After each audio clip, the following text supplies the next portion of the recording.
poder comenzar. Ahí estamos. Muy bien. Listo. Bueno, ya me han presentado. Mi nombre es Irwin Saldaño Gas.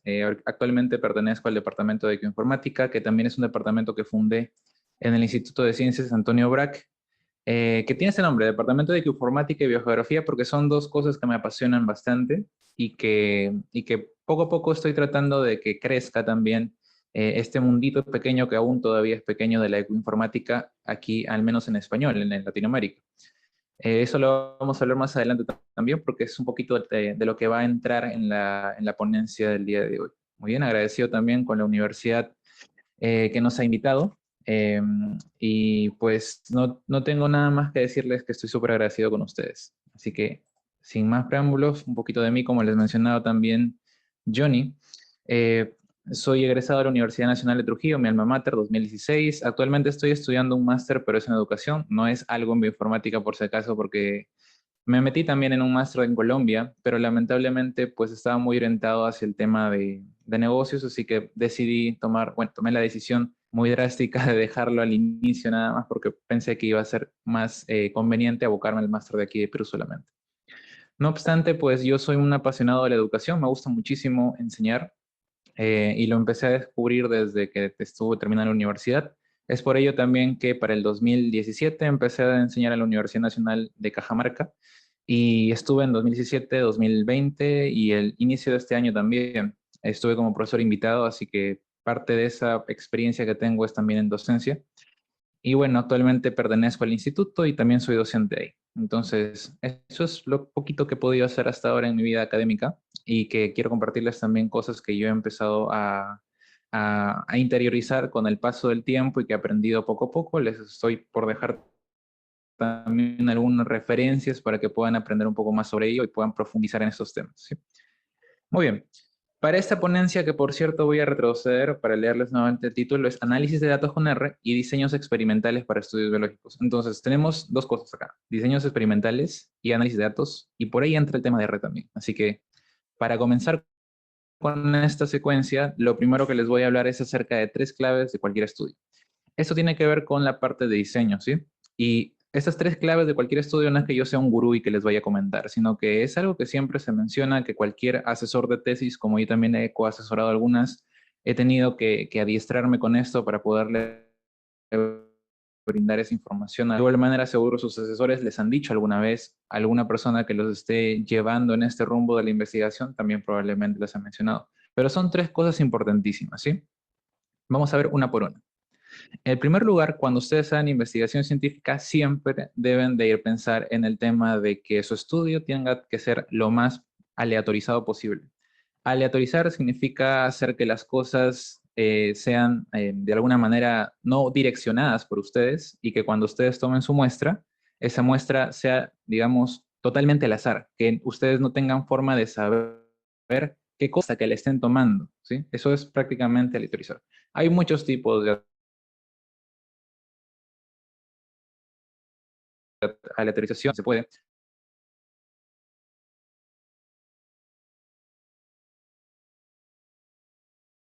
pero al final tiene que haber aleatorización. Y hay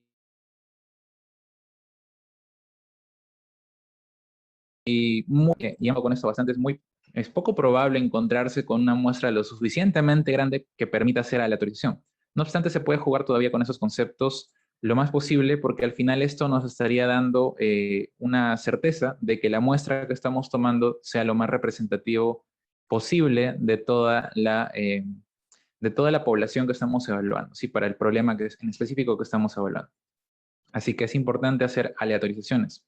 Más que nada cuando tenemos este tema de partir nuestros grupos en grupo control, grupo tratamiento, a veces se tiene que hacer forzado con una aleatorización que previamente se ha generado por azares y que nosotros no controlamos. Y algunas veces sí tenemos que hacer un pequeño control de definir cuál va a ser nuestro grupo y cuál va a ser nuestro tratamiento, pero lo hacemos a veces a dedo, como se dice. No importa, al final hay que tratar de siempre mantener este tema de la aleatorización lo más posible en nuestro estudio. Así que ese es el primero de los tres puntos que quisiera hablarles al inicio de esta ponencia. El segundo es un poquito más largo y tiene que ver con estos temitas. En particular, la replicabilidad. Y esto es algo que a veces no nos dicen en la universidad a veces se nos pasa por alto porque es importantísimo que nuestro estudio sea replicable. El hecho de que ustedes hagan una muestra y que obtengan un resultado y lo puedan publicar, ya sea en su tesis o un trabajo, no justifica que si es que otra persona lo va a hacer igual, vaya a ser exaltado.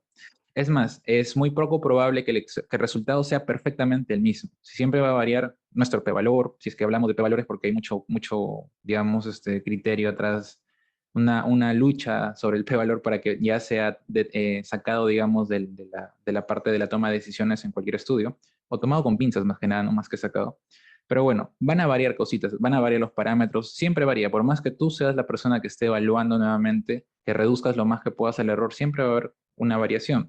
No obstante, la replicabilidad del estudio tiene que ver con que sea consistente, no exactamente con los números, sino con la decisión final, con el resultado final, ¿sí? Así que aquí en realidad les estoy poniendo 4 cosas que tienen que ver con esto de replicabilidad y son 4 conceptos que están vinculados de la mano.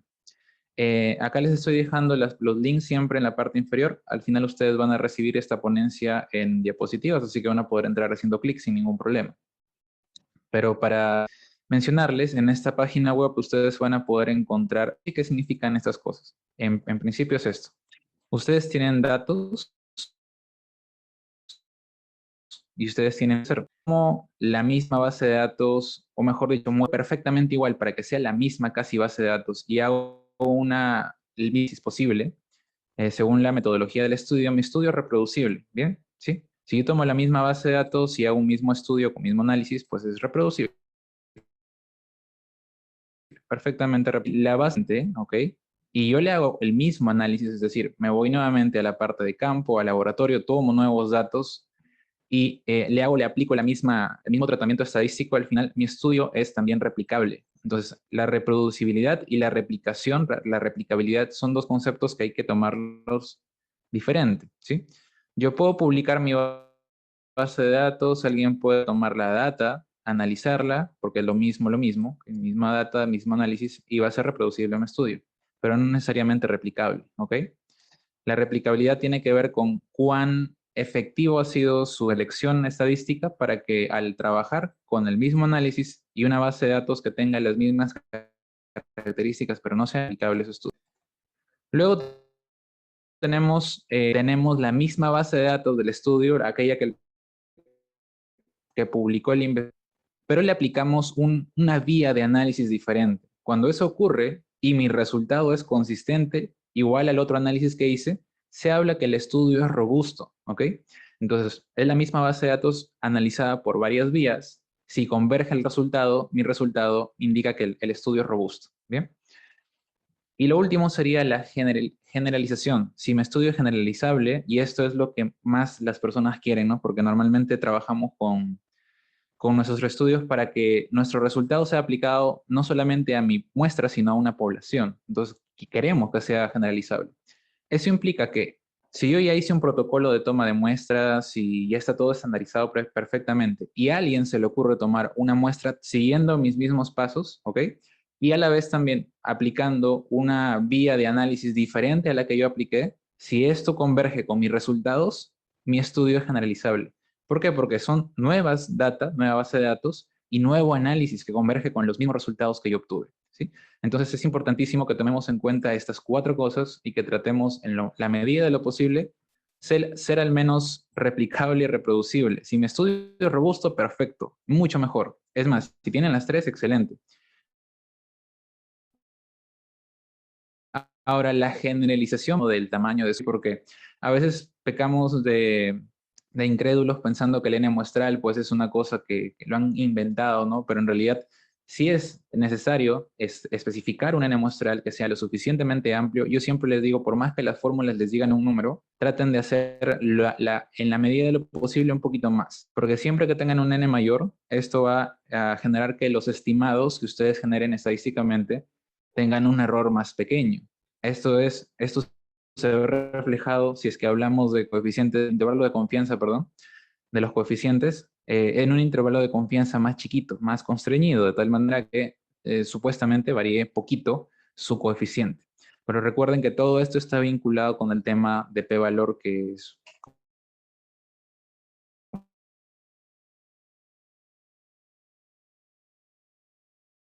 como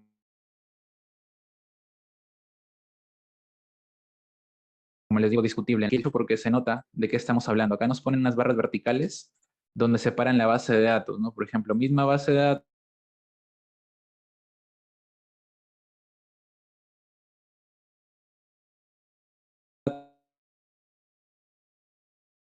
ahí toca exactamente bases de datos diferentes, el mismo análisis, hablamos de replicabilidad y así con lo demás, ¿no? Entonces, a mí me gustaría que ustedes, si no han entendido todavía este concepto, en particular, y interpreten lo que les estoy diciendo aquí. Sí, con las ya va a alcanzar al final. Ok, esto sí es una controversia también, el hablar de corregir los errores. Entonces, es algo que casi todos tratamos de hacer, porque también me incluyo. No es bonito decir, bueno, me equivoqué, pero es sabio hacer eso, o compartir la, digamos, la falta de, ¿cómo decirlo de manera política? Compartir el hecho de que tu estudio no es lo suficientemente robusto es una práctica que puede pensarse como algo malo, pero en realidad es bueno, porque en base a esa sinceridad como investigador diciendo que algo le faltó a tu estudio, que más se puede hacer, pues estás dando pase a que otras personas también se interesen en ese campo y que también puedan expandir justamente lo que tú has iniciado. Entonces es importante, ¿no? A nadie le gusta verse ante los demás como infalible, como falible, perdón. Siempre queremos ser infalibles, pero en realidad esa no es la realidad, ¿no? Entonces, compartir los errores es adecuado. Ok, y eso de compartir los errores se aúna a el compartir también esto que está aquí. Sí, muchas veces no queremos hacer el compartir la base de datos porque dicen, uy, se van a dar cuenta que me equivoqué o que está justito el resultado. Pero la idea que es una buena práctica. Compartan sus bases de datos y repositorios en los cuales ustedes también pueden subir su base de datos para que esté almacenada. Y también tiene un código DOI, así que es importantísimo para la situación también. Aparte, también es importante que ustedes compartan su código. Si han trabajado con lenguaje de programación, que es la tendencia actual, sus códigos tienen que estar compartidos, por ejemplo, en GitHub, y después estar generado un código DOI también único con algún repositorio, perdón, alguna página que trabaje con repositorios se me fue el nombre, se me vino Sotero, pero es Zenodo, perdón. Con Zenodo es una página que les permite vincular un repositorio de GitHub, un repo, y darle un código único. Entonces, es una forma también de tener algo citable y recomendadísimo de usar. Sí, y ahí viene justamente lo que les mencionaba, ¿no? Que ahora el paradigma es el siguiente, el que estamos viendo, el compartir el incluir también al código en el tema de replicabilidad, robustez, reproducibilidad, generalización, ¿no? Entonces, el hecho de que yo cree un código, si otra persona toma otra ruta de código y llega a mi mismo resultado, pues probablemente hay alguien lo hace en Python con otro lenguaje de programación también. Si convergen, se habla de los mismos temas. Así que estamos con esto también en el tema del código, ¿sí? Hay que tomarlo en cuenta. Ahora, un tercer punto es el agrupamiento en bloques. Y esto lo ponen así siempre en la literatura porque se habla de bloques mucho en los estudios que son experimentales, ¿no? Bueno, pero es importante que ustedes piensen más allá de si voy a hacer un diseño en bloques, etcétera, si de verdad necesitan ver alguna característica de su variable que deba de ser tomada en cuenta para dividir la base de datos porque podrían estar enmascarando alguna cosa. Por ejemplo, acá hay una gráfica muy chiquita que tiene en la parte superior un histograma de frecuencias de la variable de temperatura en Fahrenheit y hay un conteo aquí. Entonces vemos acá un comportamiento bimodal, ¿no? Y podríamos hablar y empezar a hacer generalizaciones quizá, pero si es que tomamos en cuenta quizá un tema, por ejemplo, de temporalidad, estacionalidad, podríamos ver otros patrones, ¿sí? Así que podríamos dividir por meses o por estaciones, que creo que sería lo más conveniente aquí. Pero la idea es que tengamos variables que nos permiten hacer categorías con las cuales analizar la data. Sí, lo más probable es que si ustedes ven patrones extraños en su base de datos, se deba a que no están considerando quizá por ahí una variable más, una variable que puede ser categórica, podría ser también una variable ya sea continua o discreta, numérica, pero la importancia de esto es que ustedes consideren siempre expandir la información. Piensen bien en lo que están haciendo para encontrar estas variables que podrían estárseles escapando y sean muy importantes quizá. Así que, ya saben, enmascaramiento por agrupamiento es algo que puede ocurrir. Bien, en base a esto que les he mencionado, les estoy dejando este artículo científico que tiene que ver con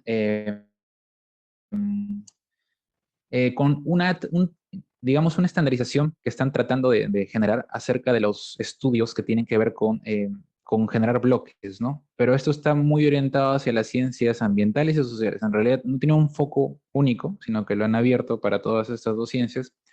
Y en este estudio de Nature han puesto esta gráfica que me gustaría compartirles a ustedes, que es, como les mencionaba, el tratar de estandarizar los nombres de los tipos de estudios. Por ejemplo, no controlado observacional, observacional controlado, controlado y randomizado. Están tratando de que podamos estandarizar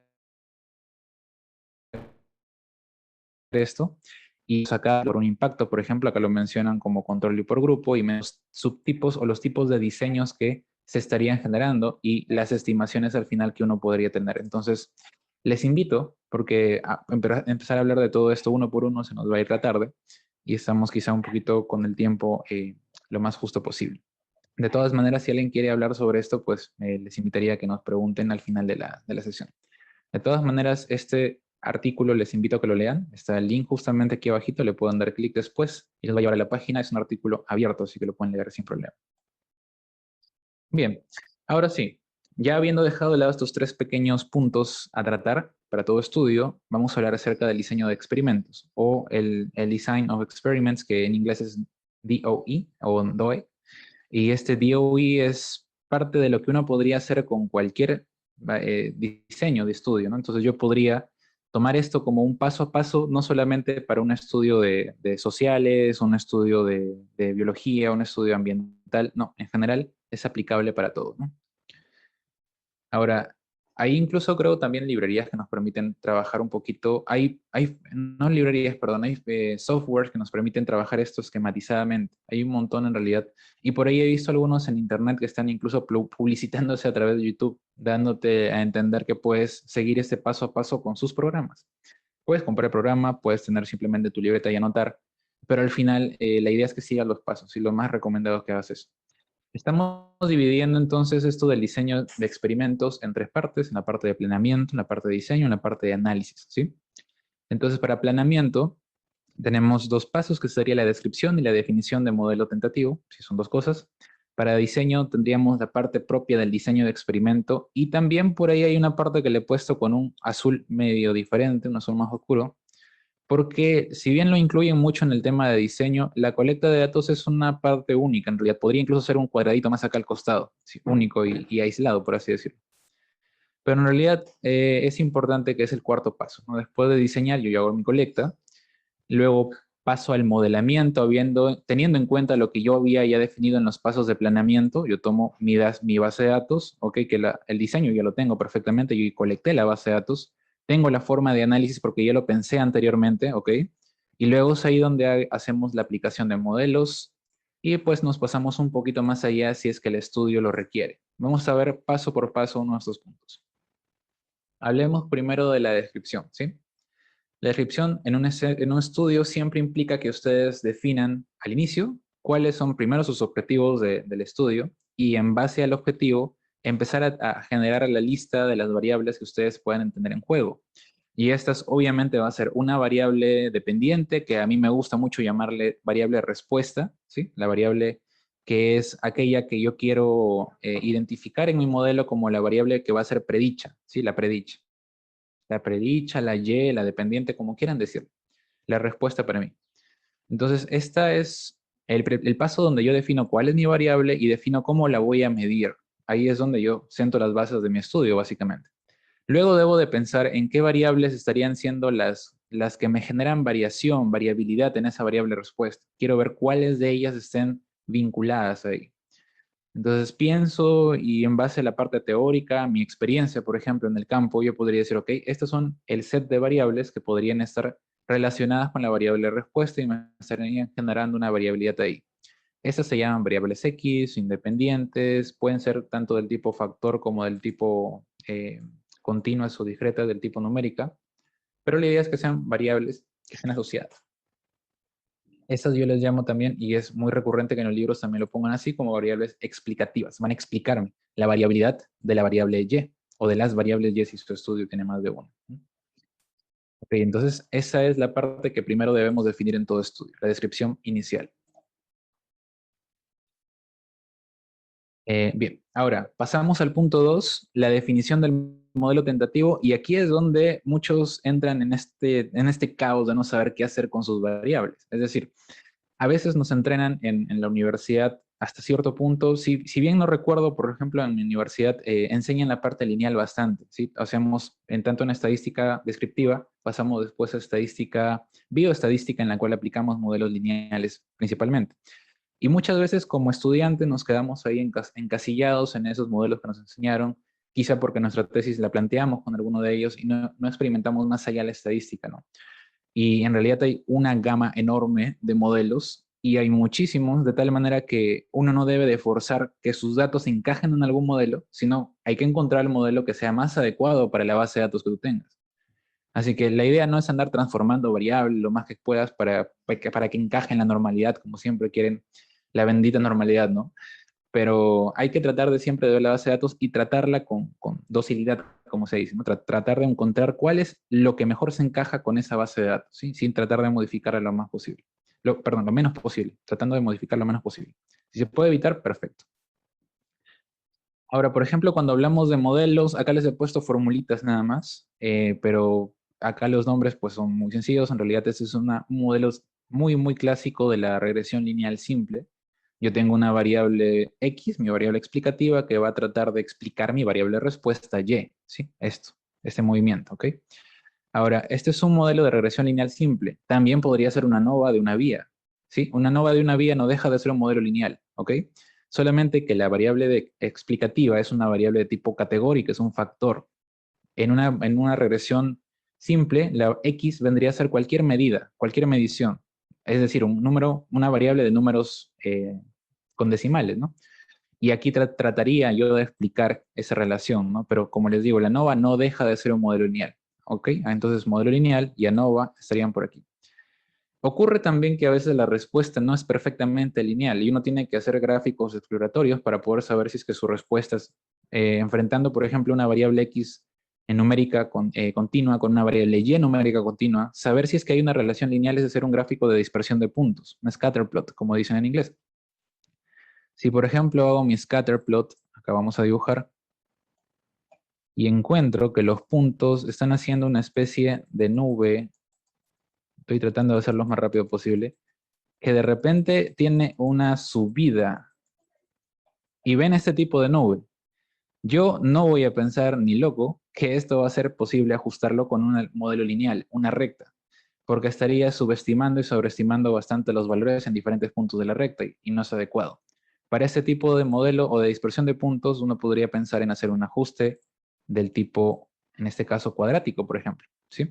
Entonces, aquí hablaríamos de una regresión cuadrática donde mi variable X, que estaba por acá, recuerden que esto es Y, mi variable X la estoy tomando nuevamente como una segunda variable predictora, pero elevada al cuadrado. ¿Bien? Ese es un modelo cuadrático, donde la fórmula es una fórmula polinómica de grado 2, también se podría decir, ¿no? Ahora, este hecho matemático de que yo le incluya este x1 elevado al cuadrado hace que ese pedacito me estaría definiendo cuál sería el comportamiento de la variable eh, respecto a esta parte que está siendo no lineal, que está siendo curva, ¿sí? Entonces, este efecto que yo estoy metiendo está haciendo que el ajuste sea lo mejor posible para esa nube de puntos que no era lineal, ¿ok? Así que ese es un modelo más, un modelo cuadrático. También tendríamos la versión cúbica, donde tenemos como variable respuesta un polinomio de grado 3, y así podríamos aumentar los grados. Y en este caso, si hablamos de cúbica, pues podríamos hacer más experimentos para ver si es que la nube de puntos se ajusta mejor, si por ejemplo no era exactamente hacia arriba la curva, sino que hacía una pequeña curva hacia abajo nuevamente. Cada vez que vemos una curva es prácticamente un grado más del polinomio que tendría que ajustar esto. Así que se complica la cosa, ¿no? Se hace más largo el procedimiento de cálculo matemático para poder hallar los resultados. Pero para eso está R, ¿sí? Para poder hacer todo sencillo. Bien, lo que estamos viendo acá es un modelo, una formulita de un modelo lineal múltiple, donde ya tenemos más de una variable predictora, más de una variable X. Y podríamos también pensar en dos tipos de modelos aquí, el modelo aditivo y el modelo del tipo de interacciones, ¿no? Donde tenemos interacciones es siempre cuando veamos este símbolo de multiplicación. Y el hallar interacciones es ver cómo varía cómo varía Y teniendo en cuenta tanto los valores de X1 y X2 a la vez, porque al final los resultados de los modelos que son aditivos, como los que estamos viendo, se interpretan cuál es la influencia que tiene X1, por ejemplo, sobre Y. ¿Sí? Cuando varía X1 en una unidad, ¿cuánto varía Y? Cuando varía X2 en una unidad, ¿cuánto varía Y? Entonces estoy interpretando uno por uno las variables explicativas. Cuando tengo un modelo por interacciones, considero las dos a la vez, ¿sí? Entonces tengo una relación totalmente diferente.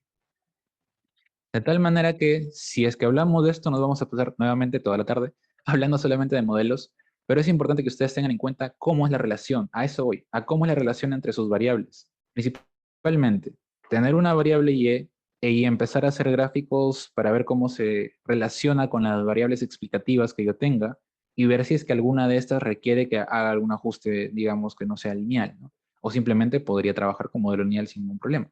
Pero eso se ve justamente haciendo una experimentación previa, ¿no? Un paso previo de tantear la base de datos.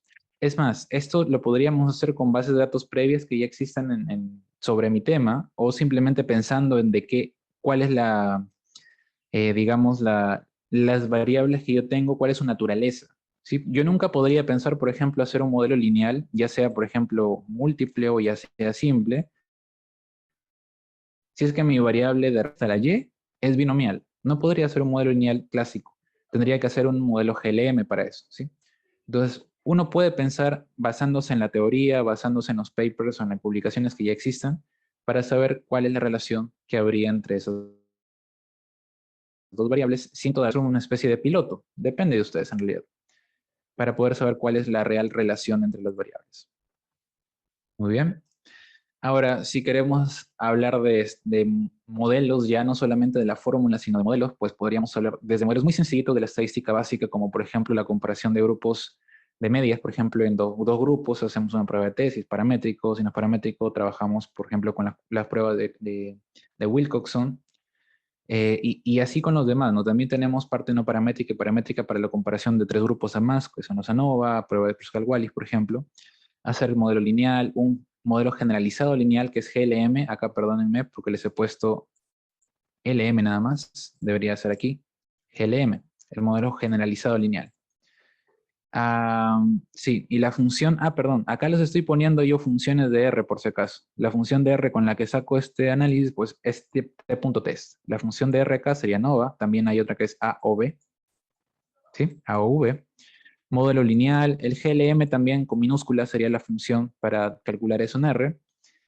Y hay importantísimas cositas como por ejemplo en el que ustedes consideren que existan algunos efectos que no sean importantes para ustedes, para su interpretación, pero que pueden causar variabilidad en su modelo. Y esos son los conocidos efectos aleatorios.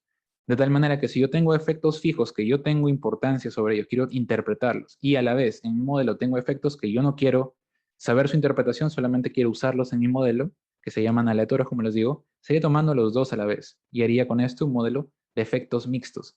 Y ahí entran los modelos lineales de efectos mixtos, los LMER, que es la función de R, y los modelos generalizados de efectos mixtos o los GLM, si es que la variable de respuesta no me ofrece residuales lineales, que es lo que al final uno buscaría, ¿no?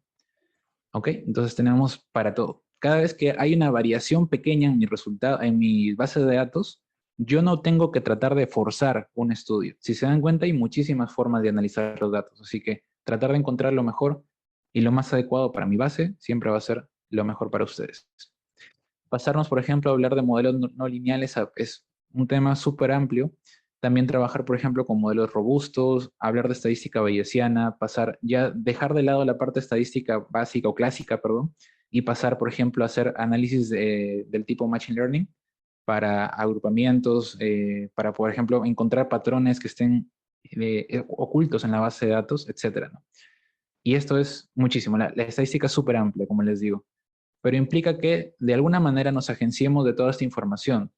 Dado que en la universidad nos llevan hasta cierto punto a veces, habría también que hacer un esfuerzo como propios, personas que quieren dedicarse a la investigación, profesionales que quieren entrar en este campo, que ya están en este campo, de capacitarse para ampliar sus conocimientos, ya sea leyendo un libro, viendo un video en YouTube o entrando a algún curso, ¿no? Así que ya depende de ustedes si expanden sus conocimientos en esta parte. Muy bien, eso era el paso 2. Fuimos muy, nos quedamos un rato mucho ahí, pero en realidad es bastante de un modelo tentativo para mi estudio. La parte 3 es ya la parte de diseño. Y en la parte de diseño del experimento, pues debemos de pensar en las cosas que les mencioné al inicio, los 3 puntos esenciales de si es que de cómo debo de aleatorizar mi estudio, tengo que hacer estratos o no, por ejemplo, si debo de trabajar lo más posible para que mi estudio sea reproducible, replicable, cómo hacer esto, si quiero que a la vez mi estudio sea generalizable, cómo hago esto, bien, aumentando, por ejemplo, el N. Debo de tomar una variable de bloques, por ejemplo, una variable de factor para mi estudio. Debo de tomarlo como efecto aleatorio, como efecto fijo. ¿Qué debo de hacer? Entonces, aquí es donde yo empiezo a darle sentido a todo lo que vine hablando hace un momento, de encontrar las variables y del modelo que yo quiero trabajar en mi estudio. Entonces, esto me ayuda mucho a poder encajonar todo, poderle poner un poquito de grasita y que empiece la dinámica del análisis a funcionar más adelante, ¿no? Porque al final, no importa si ustedes están tomando una base de datos que sea muy grande o muy chiquita, si ustedes analizan la base de datos de manera errónea con un método equivocado para esa base de datos, va a ser peor todavía. Así que lo mejor es, por más que el N muestral sea un poquito limitado, tratar de que el modelo que ustedes escojan sea lo más adecuado. Bien. Ah, Ah, Irwin, eh, sí, Johnny. algunas preguntas que más o menos tienen relación a la temática que estás exponiendo, lo voy a estar dejando en el chat para que así vaya respondiendo. Porque Ya, no tenemos hay problema. cantidad de preguntas también en el formulario. Entonces, paralelo a eso, se va respondiendo. Gracias. Uy, ok, no hay problema, no hay problema. A ver, acá nos están diciendo cuáles serían los criterios para escoger el diseño experimental con el que se quiere trabajar. Pregunta de Marcia. Bueno, como les menciono, esto del diseño experimental tiene que ver con cómo tú escogiste tus variables. Por ejemplo, si yo sé que hay una variable de tipo explicativa, que es una variable categórica y que es una categoría que yo puedo generar como un diseño en bloques, pues muy fácilmente podría hacer mis bloques y utilizarla también, ¿no? Y esto aplica también en el tipo de análisis que ustedes generen. Por ejemplo, voy a ponerles un ejemplo muy chiquito que siempre se usa. Si ustedes están trabajando con diseños en bloques y, por ejemplo, tienen que evaluar en diferentes zonas de estudio que están en una zona colinosa o una montaña, ¿ok? Y tienen sus parcelas por aquí y su parcela por acá. Perdónenme que dibuje aquí. Ahora, el hecho de que estén diferentes, por ejemplo, elevaciones o en diferentes cercanías a un cuerpo de agua gigante o un cerro, por ejemplo, una zona muy alta, también va a ser que existan variables microclimáticas o climáticas, si se puede, que afecten a mi variable de respuesta. Entonces yo debo de estar muy consciente de cómo es que mis puntos están dispersos a nivel, digamos, territorial, si es que estoy haciendo un estudio de muestreo en campo, por más que después haga un estudio que sea de laboratorio, la extracción de datos a veces proviene de campo, entonces también debo de pensar de dónde vienen esas muestras, ¿no? Así que es importantísimo que consideres siempre lo más posible, así sea lo mejor, dibujar tu experimento si quieres y empezar a pensar qué podría influenciarlo, qué podría hacer que mi variable de respuesta, mi variable Y, se modifique, varíe. ¿Qué cosa le estaría aportando variabilidad? ¿Qué hace que, por ejemplo, algunos individuos de un grupito tengan una variable Y de un tipo y que otro grupito tenga un número mayor de medición, por ejemplo, de esa variable Y? ¿Qué hace que eso pase? Entonces, es básicamente hacerse las preguntas que uno debería empezar a responder después con el estudio. Entonces, uno tiene que ser muy crítico y muy asertivo con las preguntas que se hace a sí mismo. Y es mucho mejor cuando se trabaja en grupo porque ya saben que una persona a veces tiene un panorama y que trabajar con diferentes personas de manera colaborativa amplía este panorama y nos ayuda. Esto puede ser con mi asesor, por ejemplo, si eso es un estudio de tesis, o conversando con amigos que trabajen ya en ese campo, o con personas que mi asesor me recomiende, o simplemente por iniciativa propia buscar personas en ese campo que pues les mande un correo y si me responden, excelente, pues, ¿no? Así que no se queden de brazos cruzados. Su diseño de experimento deben de conversarlo con las personas que manejen esa área. Y si ustedes ya la manejan, pues ustedes mismos van a ser los artífices de un mejor diseño de estudio, ¿no? Es lo más recomendable es que siempre piensen en esas cosas, las tres que les había mencionado, para que lo puedan hacer bien. Ahora, hablar de uno por uno en particular sí sería, digamos, un poquito complicado porque tendríamos que hablar también de esto, ¿sí? Y lo que les estaba pensando hablar aquí es más que nada una toma de decisiones para saber de qué tipo es mi estudio. Y esto iba ligado a la última pregunta de acá, ¿de qué tipo es mi estudio? ¿Sí? Entonces, básicamente es esto. Si yo no sé, puedo pasarme por esta gráfica y decidir, ¿no? Por ejemplo, yo no sé si mi estudio es descriptivo, si es inferencial, si es predictivo, etcétera. Puedo pasarme por aquí. Ahora, si es que yo tomo datos y simplemente presento mi tabla, porque eso lo he visto muchísimo en papers aquí en Perú. Lamentablemente, si es recurrente que a veces pongan o presenten en el estudio la base de datos cruda. Bien, y a veces se puede hacer, si es que quieres ponerlo como anexos, excelente, pero como resultados poner la base de datos cruda, por más que sea chiquitita, es una mala práctica, ¿sí? Porque al final tu base de datos es básicamente algo que no ha sido analizado para nada, ¿sí? Ni ha sido resumido, porque cuando tu estudio es descriptivo, tú resumes la información de manera estadística y la presentas. ¿Cuál es el promedio? ¿Cuál es la varianza, etcétera, de una variable? Y ya no presenta los datos crudos, ¿ok? Entonces, si tu respuesta aquí es, en esta sección que dice, perdón, que un mensajito, ahí está. Dice, ¿has resumido la data o le has aplicado algún resumen estadístico? Si tu respuesta es no, simplemente no estás haciendo análisis de datos, ¿sí? Si vas por aquí. Ahora, si tu respuesta es sí, estarías pasando al siguiente nodo que estamos aquí viendo. Aquí dice, tú reportas los resúmenes sin interpretarlos, ¿sí? Y esto es más que nada describir, te está preguntando si tú solamente vas a describir la información que estás colectando o le vas a hacer algún análisis. Si solamente describes, tu respuesta sería sí, tu estudio sería descriptivo, ¿sí? Un estudio descriptivo, muy sencillo. Tomo la base de datos y doy como que el estado del arte o cómo está actualmente la situación de una cosa que estoy estudiando, sin tomar en cuenta, por ejemplo, algún análisis, relación de causalidad, nada, solamente describir cómo es la cosa, solamente descriptivo, ¿ok? Son los estudios básicos y que muchos de nosotros hemos realizado a nivel de pregrado, lo que nos piden al menos es que sea de este tipo el estudio, que es el nivel más sencillo, por así decirlo, no requiere mucho de estadística. Ahora, hablar de la respuesta, como no, cuando yo voy a hacer, si hago mi estudio sin interpretación, sin hacer descripción solamente, la respuesta aquí de no me lleva a la siguiente parte. Entonces, cuando yo sí voy a hacer algún análisis y mi respuesta aquí es no, paso al siguiente cuadro y me dice, eh, debo de cuantificar los descubrimientos, ¿ok? Que yo debo de realizar. Ahora, si la respuesta es no voy a hacer ninguna cuantificación, mi estudio se llama exploratorio y en realidad acá lo que estamos tratando de hacer es que los resultados que yo estoy teniendo los voy a tomar como resultados de mi propia base de datos y no los voy a, por ejemplo, extrapolar con otra base de datos ni hacer una comparación con otra base de datos.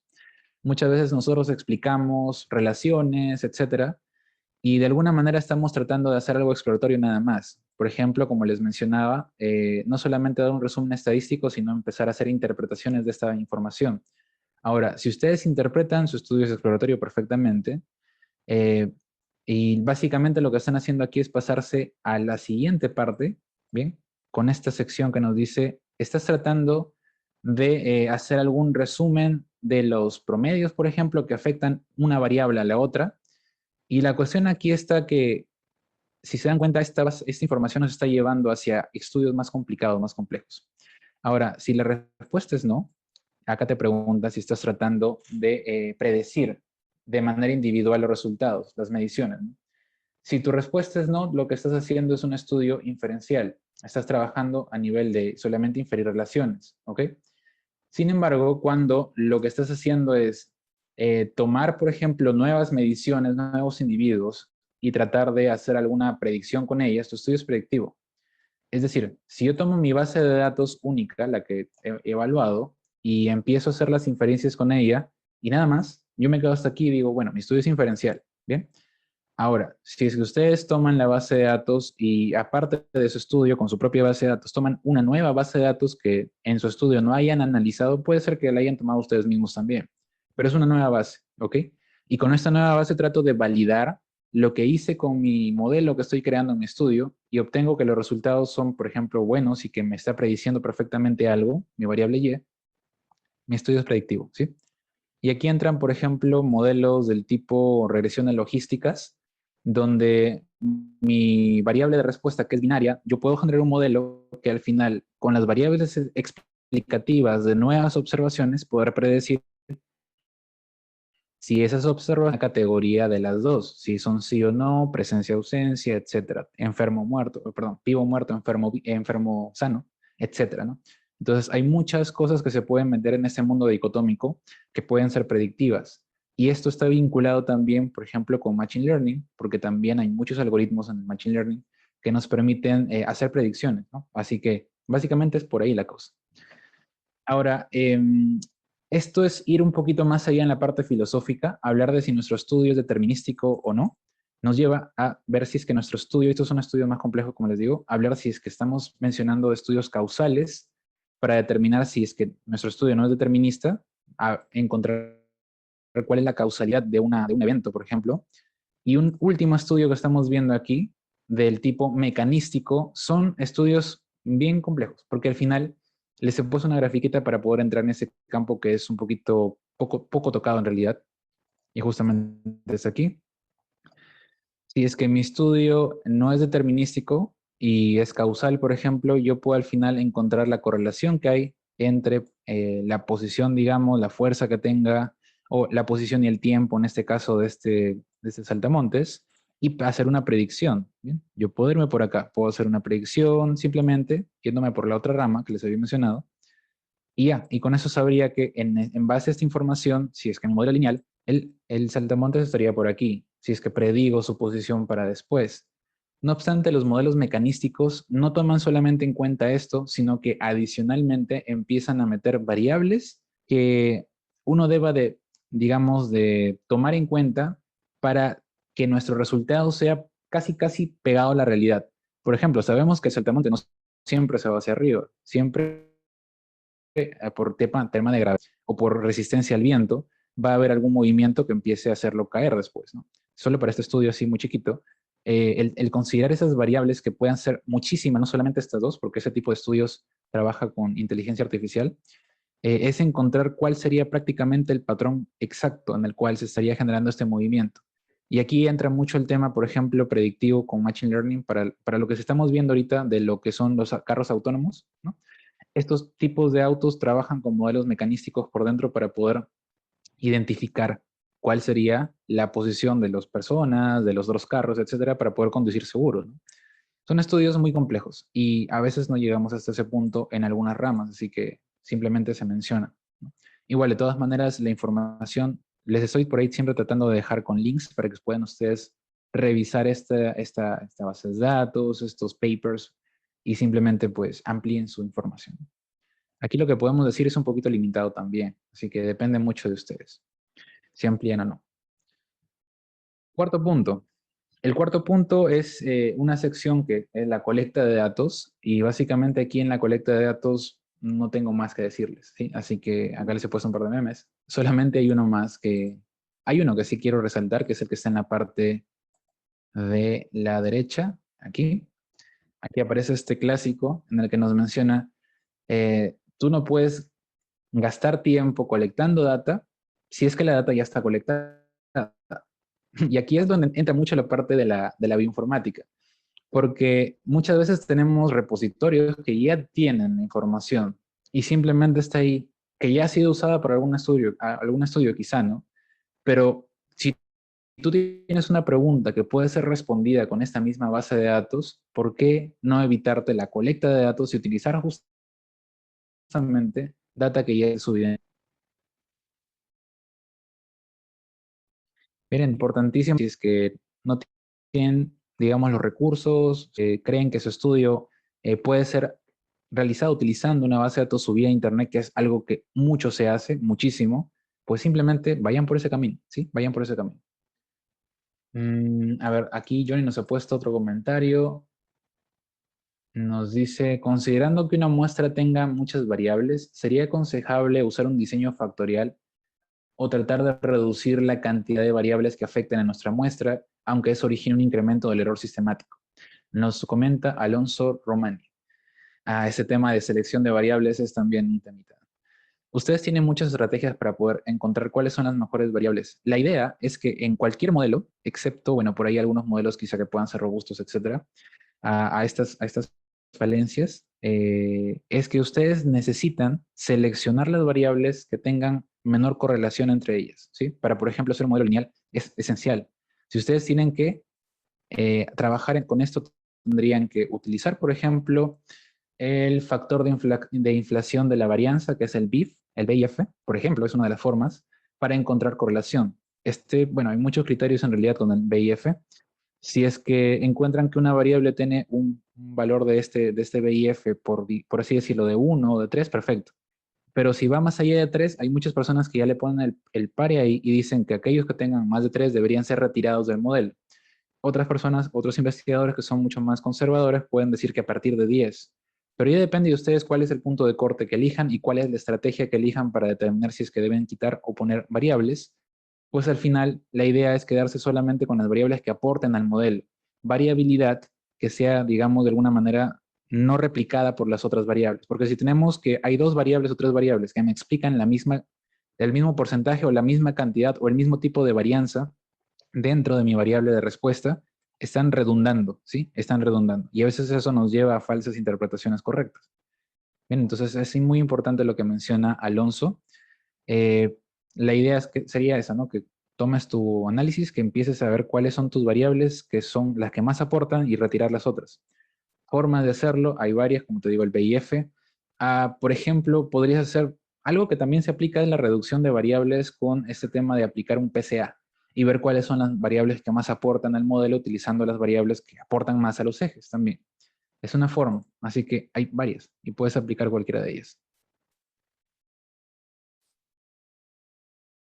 Listo, entonces este tema lo estoy cerrando acá en colecta de datos. No tengo más que decirles en realidad, simplemente colecten los datos o utilicen bases de datos que ya estén publicadas, ¿sí? Para resolver alguna pregunta en específico. Y pasamos al punto 5 de modelamiento.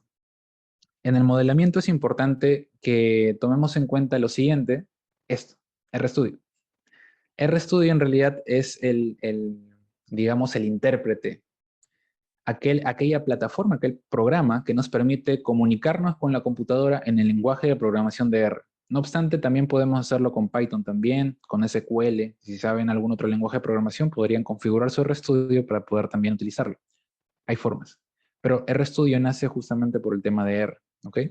Así que R es el lenguaje de programación que actualmente se está usando más para las personas que quieren aprender a programar, pero que no necesariamente tienen este concepto o conocimiento previo o la iniciativa de querer programar.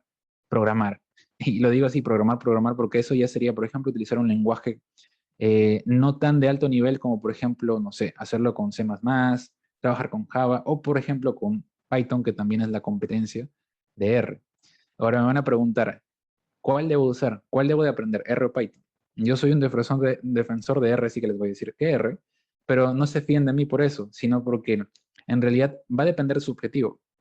Python es un lenguaje muy bueno para cuando ustedes necesitan hacer aplicaciones que requieran de sistematizar cosas, de hacer cosas que sean lo más eficiente posible y que sean lo más, digamos, que gasten lo menos posible tiempo y recursos en la computadora.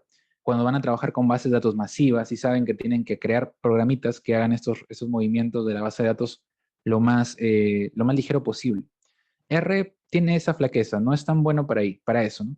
Hay cosas que para programar dentro de R pueden ser súper sencillas y hay cosas que son más complejas y son más sencillas de hacer en Python. Ahora, si solamente no van a programar, sino solamente van a analizar sus bases de datos para temas, digamos, muy puntuales, cosas pequeñas, incluso bases de datos grandes, pero con cosas que se pueden hacer porque ya existen funciones en R, trabajen con R. Es mucho más sencillo. R es más intuitivo, es más sencillo que Python, aunque me van a empezar a caer tomates por acá seguramente de algunos defensores de Python, pero lo es, en realidad lo es. porque desde sus orígenes estuvo diseñado para análisis estadístico y para graficación estadística. Sin embargo, Python se creó como un lenguaje de programación, netamente, para hacer programas, para hacer cosas más ligadas a la ingeniería más que a la ciencia, ¿sí? Pero igual, ¿se pueden hacer cosas con los dos? Sí, perfectamente. A ver, nos dice, ¿R se puede realizar desde el lenguaje de programación de Python? Ah, buena pregunta.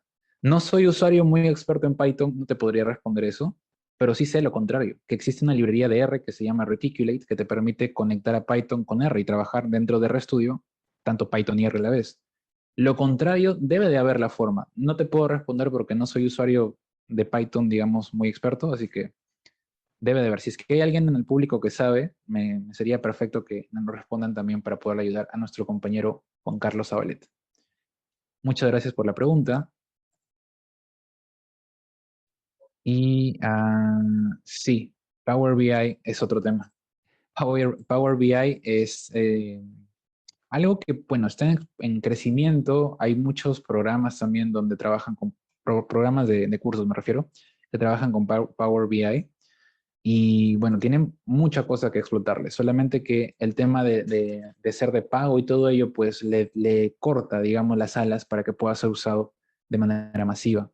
R y Python son lenguajes de programación abiertos. Ustedes pueden trabajar sin problema con ello, no tienen que comprar licencias ni que craquear nada para evitar comprar algo, pues simplemente lo usan y ya.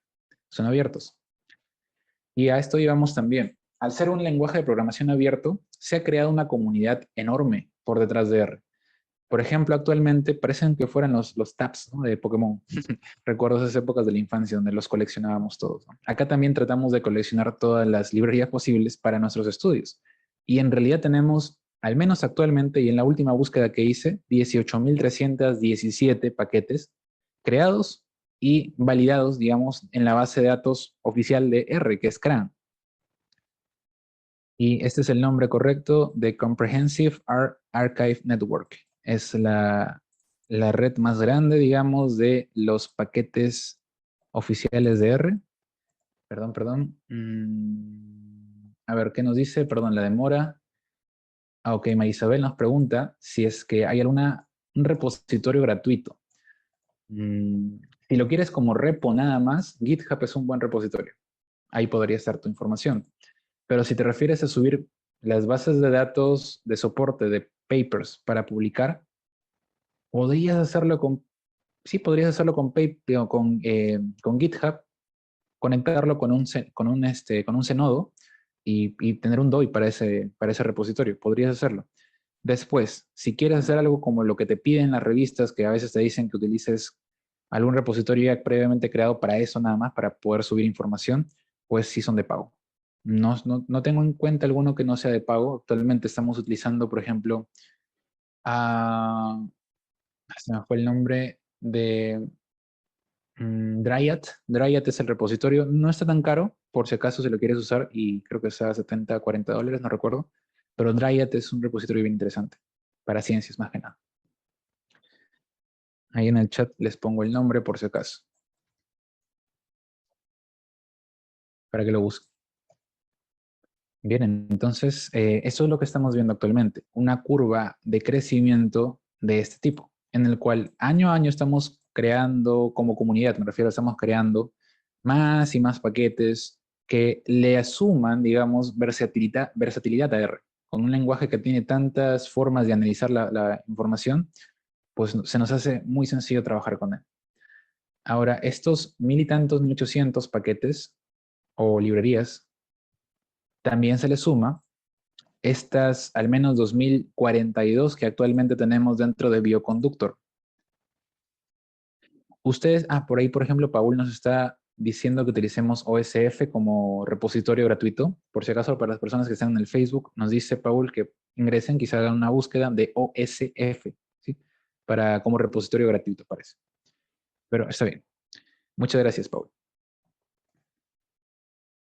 Ahora, les decía, en Bioconductor hay muchos paquetes, estos 2000 y tantos, que están todos vinculados a la parte de bioinformática. Es justamente para eso Bioconductor. Es un repositorio de paquetes dirigido a la parte de informática. Aquí no lo ustedes pueden ver Open Source Software for Bioinformatics. Es prácticamente para eso, ha nacido para eso, ¿sí? Seguramente que algunos de ustedes que ya trabajen con bioinformática y hayan trabajado con R, por ejemplo, han sacado librerías de bioconductor para trabajar, para hacer, por ejemplo, temas de alineamiento, para trabajar con genes. Es muy probable que hayan tocado un poquito, quizá bioconductor en alguna ocasión. Sumándole estos 2000 y tantos a los 1800 y tantos que teníamos anteriormente, se hacen más de 20.000 paquetes, ¿sí? Más de 20.000 paquetes disponibles.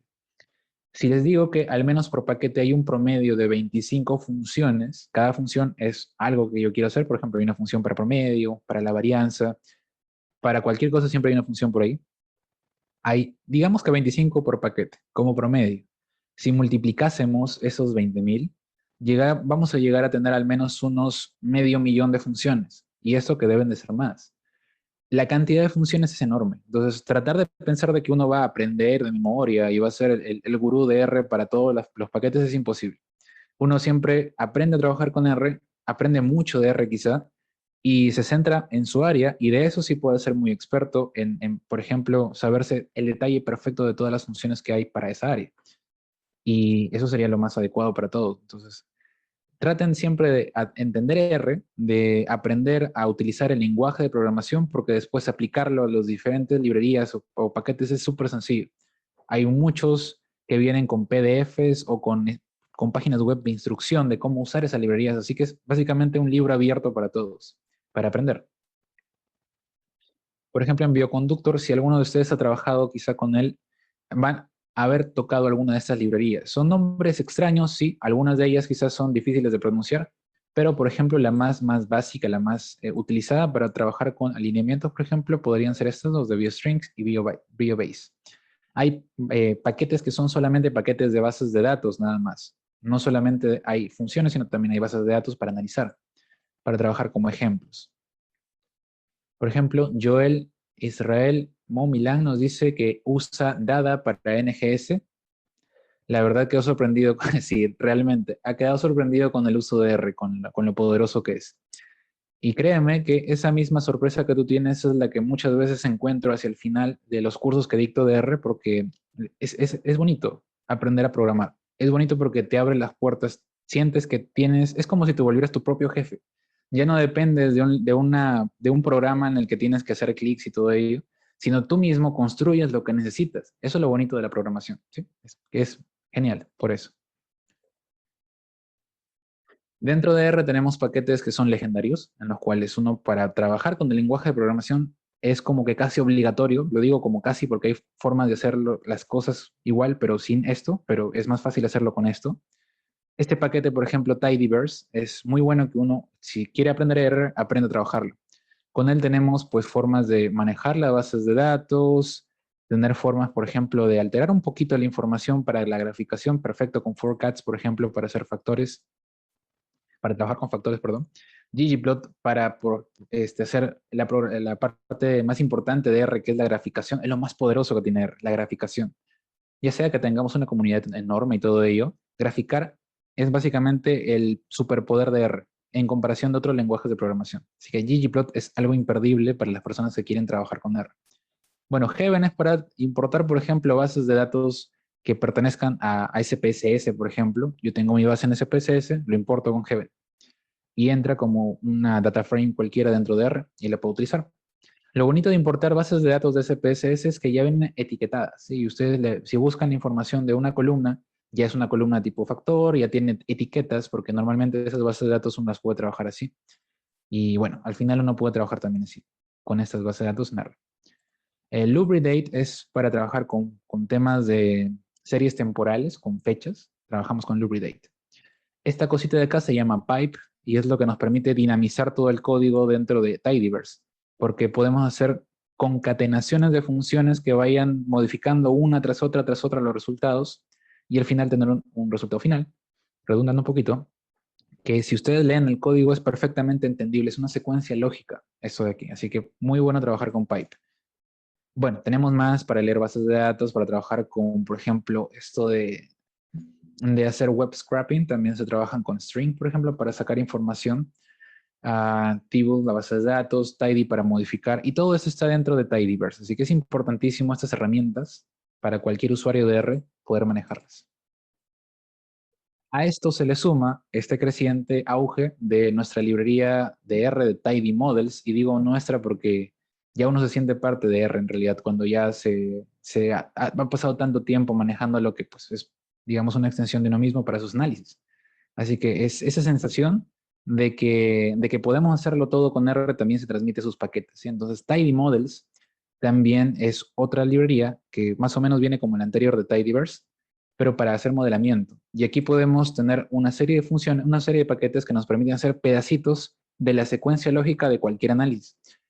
Por ejemplo, trabajar con hacer recetas, trabajar con hacer, por ejemplo, modelos que son del tipo Machine Learning que después ustedes les puedan tunear el tuning o el tuning es tema de modificar los parámetros de un modelo para mejorarlo, de tal manera que todo esto está metido dentro de esta secuencia de paquetes, incluso también la validación posterior con Yardstick, perdón, y básicamente es eso, es todo para poder hacer este tema de Machine Learning y otros modelos también dentro de Tidy Models. Hasta cierto punto, ¿ok? Porque ya si hablamos, por ejemplo, de redes neuronales o hablamos de modelos de Machine Learning más grandes, más complejos, R flaquea y necesitas la ayuda de Python y empezamos a jalar repositorios o librerías, perdón, de Python para poder usarlos en R, ¿sí?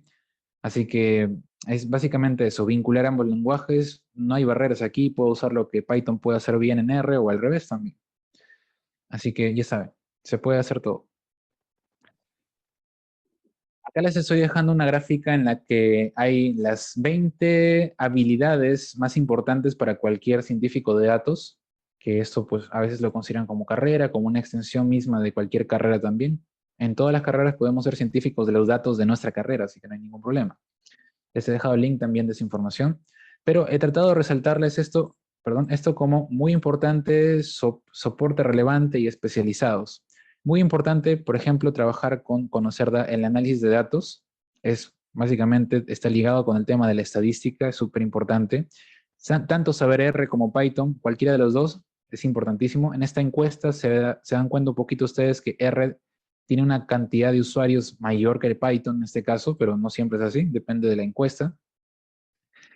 Trabajar con modelamiento estadístico es importantísimo, conocer la parte de conceptos estadísticos detrás, saber un poquito de programación, porque usar R es una cosa y programar con R es otra cosa, porque crear bucles, crear, por ejemplo, instrucciones de si se cumple algo, que ocurra esto, y si no se cumple, que ocurra lo otro, ese tipo de cositas es programar. Y hay que hacerlo con una estructura que un poquito va más allá de lo que normalmente nos enseñan en cursos básicos de R.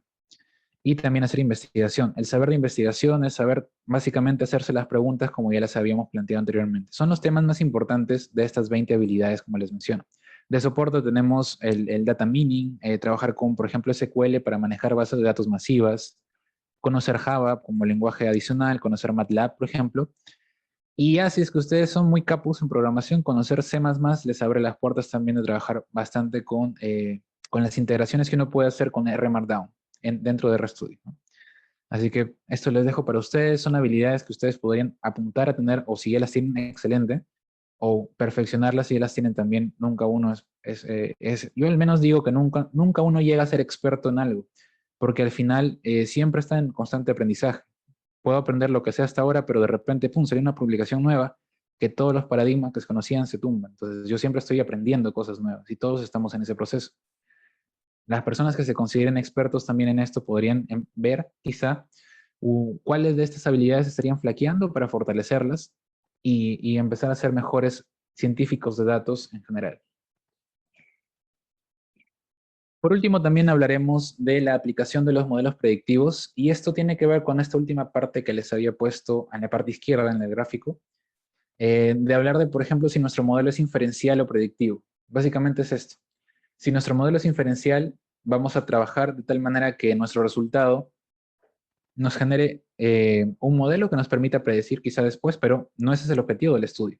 El modelo que yo tengo, al final, como inferencial, me permite saber cuáles son las relaciones que hay entre X e Y, las variables X y la variable de respuesta Y, saber cómo es que, por ejemplo, alguna interacción de las variables X me estaría modificando la variabilidad en la variable Y o explicándola, etcétera, etcétera. Entonces yo puedo hacer cualquier estudio con modelos y quedarme hasta acá nada más. Es como que utilizar el modelo para describir la naturaleza del evento que estamos viendo.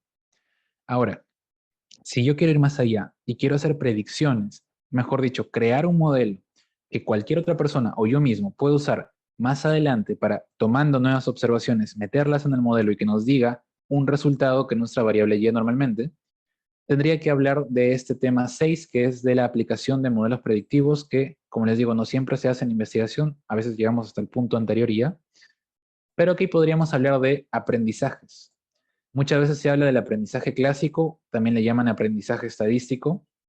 Podríamos hablar también del aprendizaje automatizado o automático, que es conocido como Machine Learning. Y así, con estas cositas que son más allá de lo que normalmente podríamos hacer con una investigación. Es excelente que alguien quiera crear un modelo predictivo. Ahora, cuando hablamos de aprendizaje automático, podemos tener estas 4 cositas. Es más, en esta clasificación estamos metiendo al aprendizaje, eh, digamos, un poquito también, una parte del aprendizaje estadístico dentro del aprendizaje automático. Por ejemplo, una regresión logística es considerada como parte, como un algoritmo de Machine Learning también a veces, depende del autor, ¿ok? Pero bueno, tenemos acá una secuencia de 4 cositas que son tipos, digamos, de algoritmos de Machine Learning. El aprendizaje automático clásico, el aprendizaje por refuerzo, los métodos de ensamble para aprendizaje automático y estas cosas que son excepcionales, que son las redes neuronales y el deep learning o el aprendizaje profundo, ¿sí? De aquí, de alguna manera, uno puede sacar cualquier método y empezar a hacer clasificaciones, empezar a hacer ese tema de generar aprendizajes, generar o extraer patrones de bases de datos de manera automática para poder hacer predicciones. Así que este mundillo de las predicciones entraría por aquí. Listo, entonces, por ejemplo, hablar del aprendizaje clásico, podríamos hablar del no supervisado, del supervisado, y cuando hablamos del no supervisado, si es que, por ejemplo, estamos hablando de aprendizaje estadístico como aprendizaje clásico, esta parte le podríamos llamar quizá estadística multivariada, ¿no? Parte de ello estaría por aquí, por ejemplo, trabajar con clustering, trabajar con, por ejemplo, o análisis aglomerativo, como se le dice también, con K-means o K-promedios para hacer agrupamientos también. Podríamos hablar también de modelos como el tipo LDA, ¿sí? Para hacer este tipo de clasificaciones que ya están previamente o a priori definidas y hacer un modelo que me permita discriminar entre ellas en base a unas características que se conjuntan o se juntan, digamos, en ejes lineales, que son combinaciones lineales de las variables. ¿Sí? Entonces, este tipo de estudios es muy bueno también para el tema de reducción de dimensiones. El clasiquísimo PCA, que al final uno toma en cuenta las agrupaciones que podría estar generando. Y si nos damos cuenta, todo esto al menos tiene que ver con estadística multivariada, ¿sí? El análisis no supervisado. Y es importante, por ejemplo, mencionar que cuando hablamos de no supervisado, en parte no tenemos una variable Y, no tenemos algo que ya nos diga cuáles son los grupos o a qué irían los grupos, ¿no? No tenemos una variable Y definida o no tenemos grupos previamente definidos también, ¿sí? Por ejemplo, para el clustering. Así que en parte eso es este tipo de estudios, ¿no? Trabajar con este tipo de análisis. El más clásico y que ustedes pueden tomar en cuenta aquí en esta parte es el PCA.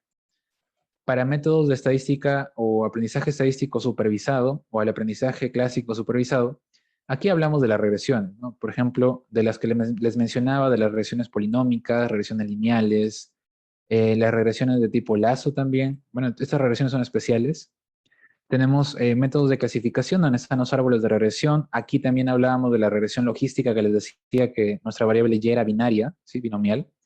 Hablar del el método de Bayes, no recuerdo el nombre de naif en español. Ah, ingenuo, el Bayes ingenuo, si es el nombre correcto. O el KNN, también son todos los métodos disponibles que uno puede tener para el aprendizaje estadístico o clásico. Ya pasando a esto, pues hablaríamos de que básicamente el resultado resumen es este. Si yo hago aprendizaje supervisado, yo sé que tengo predictores y modelos predictivos a la vez, ¿no? Ese es el objetivo. Y yo tengo ya previamente bases de datos categorizadas. Si mi aprendizaje es no supervisado, es lo que les decía, tipo PCA o clustering, que les permite encontrar patrones o estructuras en las bases de datos, ¿sí? Ver cómo se asocian las observaciones entre sí. Bien, esa es una gráfica que les ayuda un poquito más a entender esta parte. Más adelante tenemos los otros 3 puntos que eran de tipo Machine Learning ya, el aprendizaje por refuerzo, el aprendizaje trabajando con redes neuronales y el Deep Learning, y la parte de los métodos de ensamble, pues esto es muchísimo. Y no sé si alguna vez ustedes han escuchado hablar de alguno de estos métodos, pero son métodos que requieren una estructura quizá que va más allá de lo que R en parte puede ofrecer. Es por ello que les mencionaba que uno tiene que vincular quizá algunas cosas de Python para poder hacer análisis en R. No obstante, estamos con 2 librerías que son buenas para Machine Learning en R, que es Caret, la primera, Caret o Caret como quieran llamarle, y la otra es la de Tidy Models, que cada vez está aumentando su potencia, los de Tidy Models, para poder hacer esto, y para poder hacer aprendizaje automático también. Ok, ya para cerrar esta sección, a ver, estamos todavía con el tiempo. Creo que ya estamos con el tiempo justo, así que lo voy a hacer rapidito. Hablar de informática y biología es básicamente el paradigma actual de la biología en este siglo, porque muchas veces vemos que estamos cada vez más vinculando la informática o temas de desarrollo con la biología. Y por eso existe el tema de la bioinformática actualmente, ¿no? Entonces acá les he puesto el XYZ informática. ¿Por qué? Porque podemos hablar de bioinformática, de ecoinformática, de cualquier cosa informática. Entonces, básicamente todos los campos están tratando de meter su campo dentro de este tema de la informática para crear nuevos subcampos o campos diferentes que trabajen con una versión más moderna de esos análisis, ¿ok? Ahora, en tema de bioinformática, muchos de ustedes quizá ya trabajen con esto. Podemos hablar de la genética computacional, de la genómica vinculada a la bioinformática, de la proteómica, trabajar con modelado de proteínas, por ejemplo, la parte de análisis estructural, metagenómica, que es tomar en cuenta la parte ecológica o cuál es la parte, digamos, de los genes que están en el ambiente y poderlos estudiar también. Obviamente, estos son ramas, digamos, ya previamente existentes, pero que actualmente están teniendo más fuerza por el tema de la vinculación con la informática. La transcriptómica también, donde hablamos del ARN, ¿no? Para hacer, utilizando técnicas computacionales, poder encontrar estas secuencias. Hablamos de filogenética para hacer estudios donde queremos relacionar a los seres vivos, y me refiero a los grupos de seres vivos, para ver cuáles son sus relaciones evolutivas entre sí. También ahí está metidita la filogeografía, que involucra también la parte biogeográfica con la parte de reconocer estos patrones de asociación entre los grupos, entre los taxa. La parte de metabolómica, ligado también a la parte de modelamiento molecular y en conjunto con la parte de modelamiento de estructuras de proteicas, por ejemplo, de proteínas en general, es un campo bien grande. Hay muchos, en realidad, posgrados actualmente que buscan orientar a sus estudiantes hacia esta parte de metabolómica y de modelado molecular.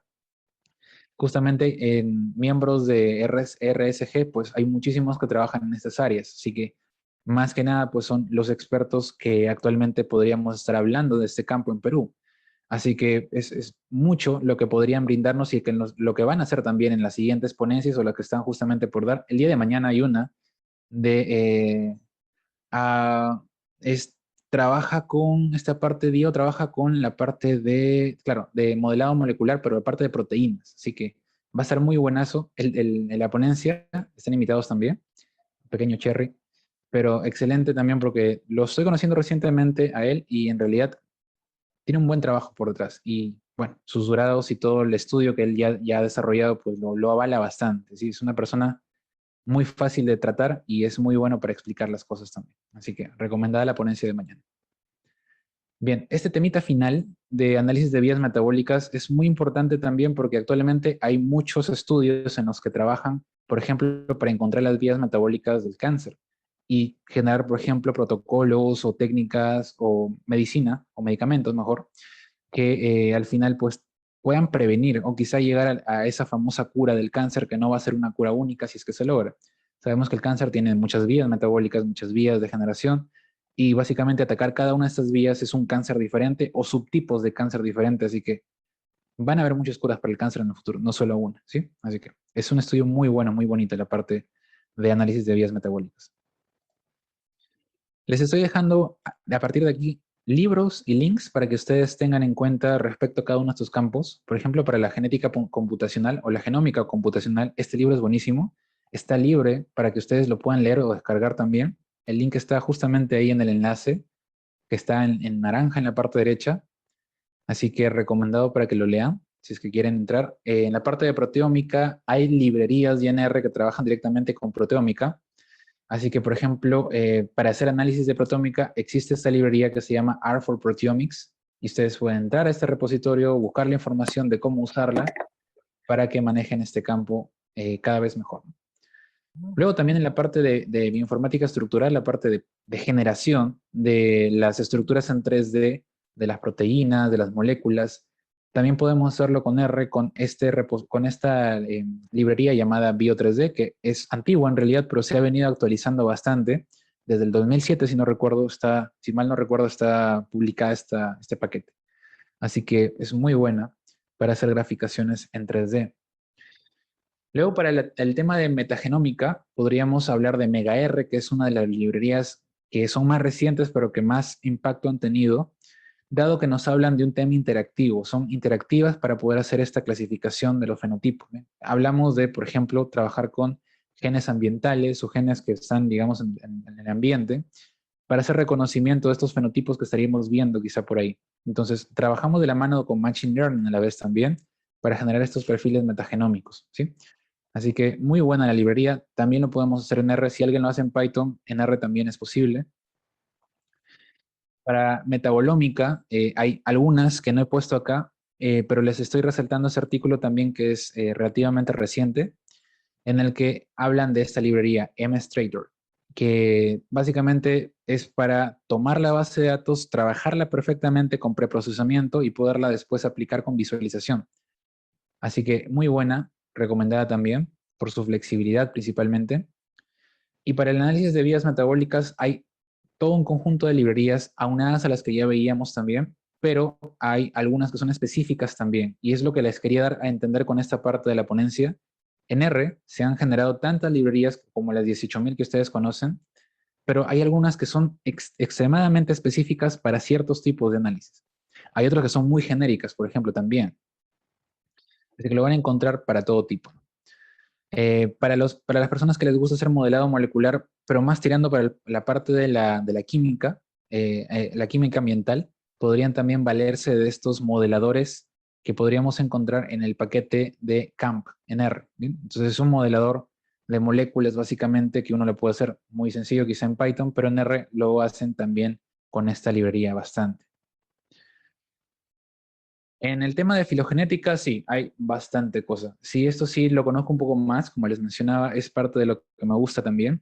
Y hay bastantes funciones en diferentes paquetes que son utilizados, no solamente ese paquete, sino en muchos paquetes a la vez para poder hacer análisis filogenéticos. Todo el tema de trabajar con el alineamiento, encontrar los patrones, generar estos clusters o dendrogramas finales después de las filogenias, también se pueden hacer con R. Y básicamente ese artículo que les estoy dejando no es sobre una librería, es sobre un flujo de trabajo. Es como que darles a ustedes las pautas de cómo hacer un análisis filogenético utilizando R, con el paso a paso desde la adquisición de la muestra, de las muestras, de la información, hasta justamente la generación de los árboles finales. Así que es recomendada esta lectura para las personas que les guste la filogenia, porque aquí se aplica todo y directamente con R. Ok, ahora sí estoy un poquito cruzado de manos con esto, porque hemos hablado de la bioinformática como un campo supermasivo que, si se han dado cuenta, tiene muchísimas aristas, tiene muchas variantes, digamos, subcampos, subdivisiones que por sí ya son campos específicos cada uno de ellos de la investigación. Pero también hay algo que estamos viendo recientemente, que es la ecoinformática, a la cual es el campo que le quiero meter más énfasis de aquí para adelante, porque justamente por eso creé el departamento de ecoinformática, para poder entrenar a personas, para poder crear una comunidad que se vincule con la ecoinformática.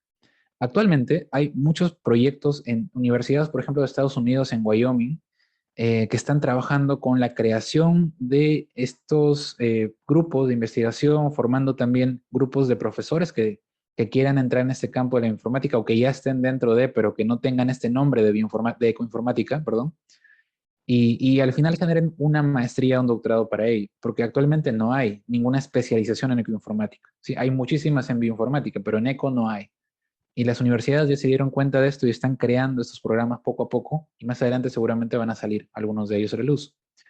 Ecoinformática, y ustedes pueden ingresar a las páginas que les estoy por dejar más adelante, hay muchas definiciones, y ese es el problema actual, que es una ciencia tan nueva que no tiene una definición protocolar, por así decirlo. Muy bien, Joel, de nada, de nada. Dale una revisada también porque es muy buena esta secuencia del workflow o el flujo de trabajo que menciona en ese artículo. Buenísimo. Cerrando el paréntesis, regreso a lo de ecoinformática. Les mencionaba que, por ejemplo, en ese campo se trabaja tema de modelamiento, encaja perfecto en ecoinformática, modelamiento de distribuciones de especies o cualquier tipo de modelamiento ambiental también, o con patrones, digamos, climatológicos también podrían ingresar en la parte de ecoinformática, como les menciono ahí, en el segundo punto. Y hablar también de un tema integrativo es importantísimo también. Integrar las cosas con biología integrativa, como se le llama, es lo mejor que actualmente le puede pasar a cualquiera. Muchos de nosotros incluso somos biólogos integrativos, sin pensarlo, sin saberlo, porque no solamente sabemos, por ejemplo, Joel nos hablaba de la filogenia, que es el campo que él desarrolla, no solamente trabaja con filogenia, sabe de genética, sabe probablemente de estadística bastante, sabe de programación quizá también. Y estamos viendo que para que nosotros seamos los profesionales que somos, estamos integrando diferentes conceptos de diferentes áreas. Somos biólogos, y la mayoría que lo son, si son de otras carreras también, pero somos integradores más que nada, ¿sí? Entonces, la biología integrativa es un campo que está en todos lados y que nos compete a todos y que también está unada al tema de la conservación. En ecoinformática, para hacer conservación, uno podría hacer esta conservación integrada generando mucha información base de bases de datos masivas analizadas con ecoinformática para que al final podamos hacer la toma de decisiones correcta para generar protocolos o decisiones políticas, también se puede decir, para la conservación de ciertos clados. Muchísimas gracias por el agradecimiento que está por ahí por el chat. Y por último ya, estaría esta sección de ecoacústica y bioacústica que también está dejada de lado, quizá como una rama particular, pero entra perfectamente también dentro de la ecoinformática porque en ecoacústica lo que se hace son sacar patrones ambientales del sonido que existe en ese sitio y analizarlo de tal manera que uno pueda después quizás saber si es que alguna perturbación se generó, la diversidad de ese sitio va a variar y también el patrón sonoro de ese sitio. Si yo veo como un paisaje sonoro, que se llama justamente así landscape, eh, acoustic landscape o paisaje acústico, yo voy a ver cambios en él y pueden ser estacionales, pero también son debidos a perturbaciones. Y uno puede de manera inferir, por así decirlo, infiriendo, puede ser que yo pueda saber si es que han habido perturbaciones en un sitio con ecoacústica. Así que es importantísimo para la conservación este campo, ¿sí? Les dejo, por ejemplo, este otro artículo porque la filogeografía tiene mucho que ver con ecoinformática. Yo la pondría en ecoinformática más que con bioinformática, obviamente. Este paquete también se los dejo para filogeografía, no solamente filogenia, sino vinculando con la parte biogeográfica la filogenia. Hay un paquete muy bonito para filogeografía bayesiana que es este de aquí, el BPS, para R también, así que lo pueden chequear con este link que les estoy dejando aquí. Por último, en esta parte de informática casi no hay mucho, hay muy poquito. Les estoy dejando muchos de los links más conocidos actualmente de ecoinformática de estas universidades o de estos grupos que están trabajando por fuera. Ah, y este último en particular es de la editorial Frontiers, que tiene varias revistas científicas y solamente tiene 13 artículos de ecoinformática. 13 artículos hasta ahorita, no hay nada más. Son todos muy generales, no hay nada todavía muy definido. Y por último, les puedo decir que hay solamente un libro de ecoinformática y un libro de ecoacústica. Son campos nobles, son campos que están creciendo actualmente. Hay mucho por hacer, trabajo que generar, ser, digamos, un poquito pioneros en estas áreas, porque probablemente los investigadores que se incursionen también aquí puedan generar cosas nuevas con estos campos que recién están en pañales. Bien, eso ha sido todo. No quería hacerlos quedarse tanto tiempo, pero al final uno charla bastante. Así que les agradezco por la participación a las personas que han estado dejando sus comentarios o sus mensajitos o sus preguntas. Y pues agradecerles también a los organizadores por permitirme estar aquí con ustedes. Muchísimas gracias. Muchas gracias a ti, estimado Irving, por la excelente ponencia.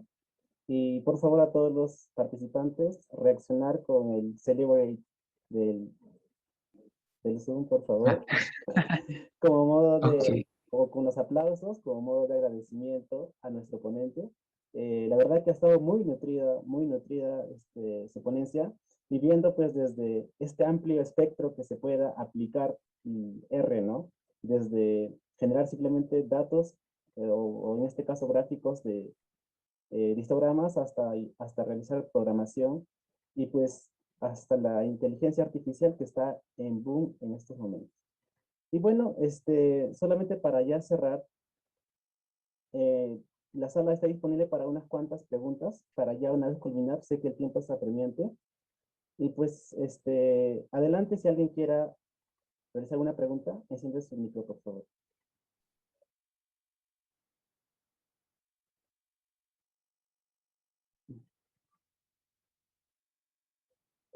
Bueno, parece que, bueno, Hola, ¿qué tal? Buenas tardes. Habla Joel desde México.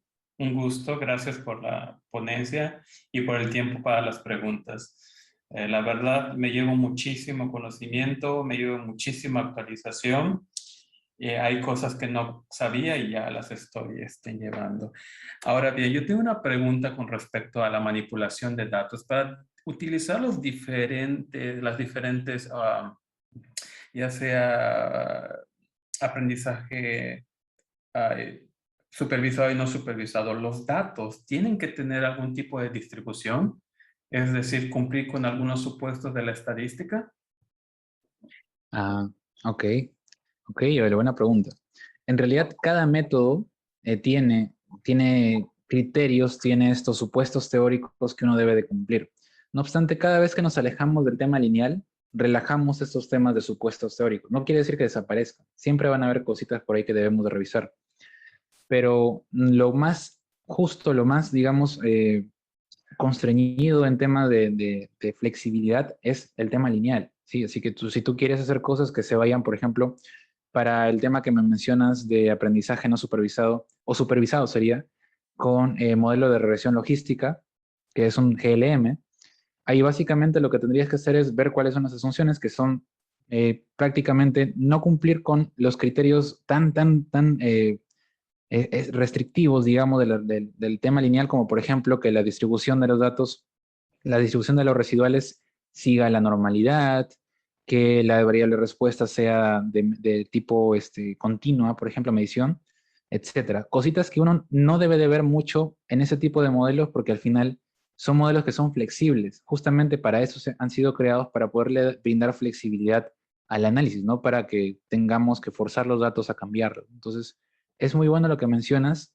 La verdad, siempre hagan esta búsqueda que menciona él. Pongan en internet si quieren pregúntele a alguien, pero pongan en internet al menos asunciones teóricas y mi modelo. Si mi modelo es tal, este es mi modelo, ¿ok?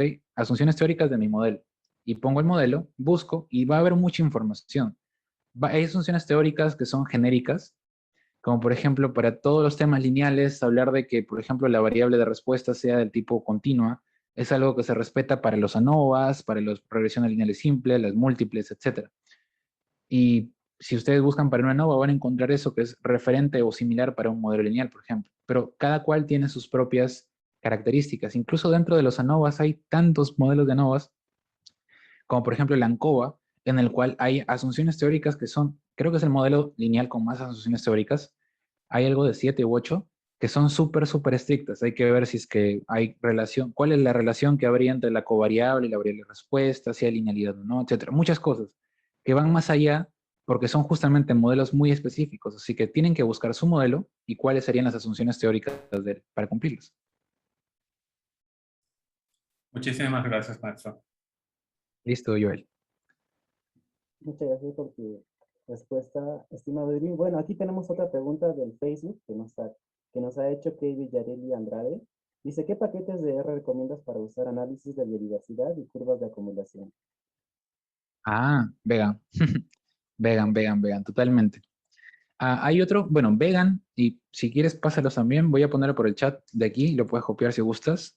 Vegan es el clásico, pero también hay otro llamado Gigi Vegan, que no es que sea diferente, simplemente es una extensión para hacer gráficos con Vegan y con, digamos, algoritmos de Vegan, pero extendiendo la graficación con ggplot, de tal manera que tengas gráficos bonitos, porque los gráficos básicos de R sí son medio feitos, eso sí se los digo con total sinceridad. Por eso siempre trato de que los resultados salgan por ggplot o con funciones afines a ggplot como las que tenemos en ggvega. Así que con esos dos perfectamente te iría.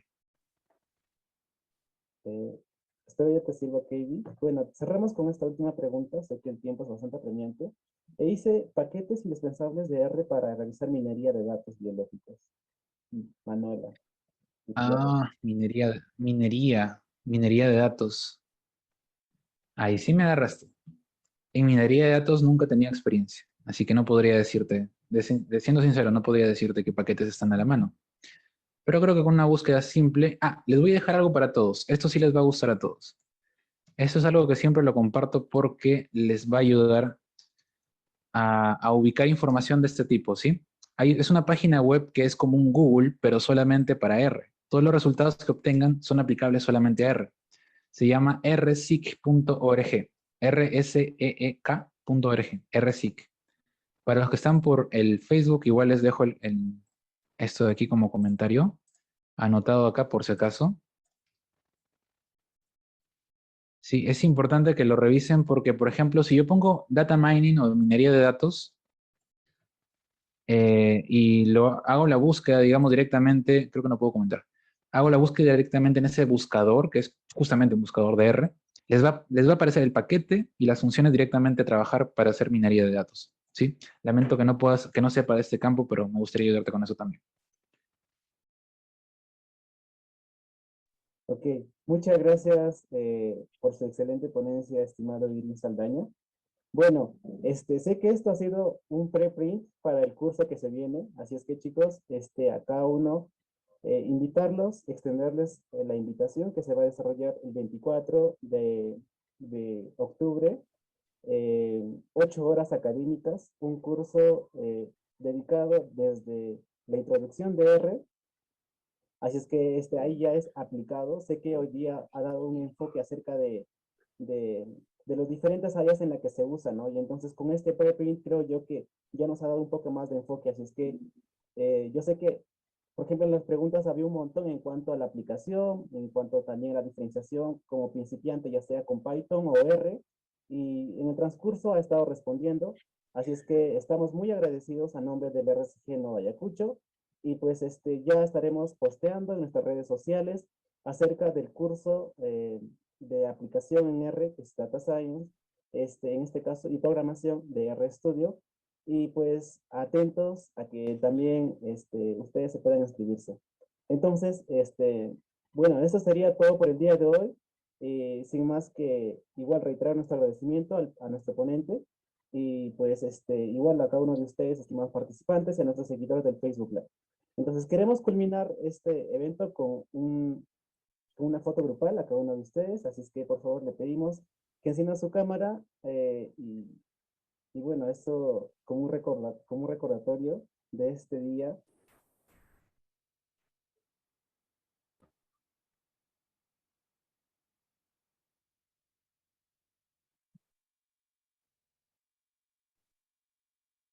Y bueno, tienes algunas palabras finales para que culmines y mientras tanto van encendiendo ahí el público. Bueno, nada, agradecerles, como les menciono, por la participación, porque mientras más es la interacción entre la persona que está hablando y las personas que están asistiendo, mucho mejor, en realidad se enriquece. Gracias por ello. Y bueno, por ahí están preguntando si es que se les va a pasar las diapositivas, si se les va a enviar. Me parece que lo van a hacer luego, ¿no, Yuri? Y así, justo ahora mismo le enviamos las diapositivas a todos los participantes de su correo, así es que Ujú. por esa parte no hay problema. Muchas gracias. Sí, justamente esto fue pensado para ello, para que al final les quede eso como material para ustedes y pues tengan los links simplemente para clicar. Ujú. Entonces, bueno, pedir a cada uno que sonriamos. 3, 2, 1. Ahora, tenemos dos salas separadas. 1, 3, 1, 2.